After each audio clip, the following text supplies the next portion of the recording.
Sekuphele iminyaka abahlali bakuleli hostela bebhekene ngeziqu zamehlo. Manje okhulumela osihlalo bakuleli hostela uBongani Mthembu uthi sekufike isikhathi sokuthi kubekwe phansi izikhali ukuze kwakhiwe uxolo. Ake sibeke phansi izikhali. Singene indithizi ezintweni eziyimbangela yokuthi umfowethu omunye angaboni ukuthi ngiyamgxoba. Ngabe ngimgxoba ngani? Kwenzekeleni? Sikwazi ukuqonda ukuthi izinto sizilungisa ngoba ngeke ikwazi ukulungiswa zipha. Kodwa abanye babahlali babona lemizamo yokuletha uxolo njengetulo lokukhankasela amavoti. Uxolo abalisho kuthina silethembi ngoba kakhulukazi bafuna ukuthi njengoba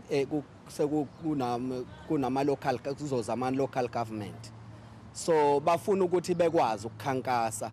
Kule minyaka engamashumi 2 edlule ingxabano phakathi kwabaholi kuleli hostela iholele ekuthenini kube nodlame. Inhlangano engekho ngaphansi kahulumeni i-Right to Know isola iziphathimandla ngokungathathi izinyathelo.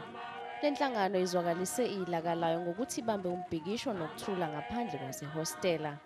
Something should be done, and it's not from now, it's not from last week, it's not from last month, but for good few years. And I think the hostel dwellers have a right to live decent lives. They have a right to not to be harassed by anybody.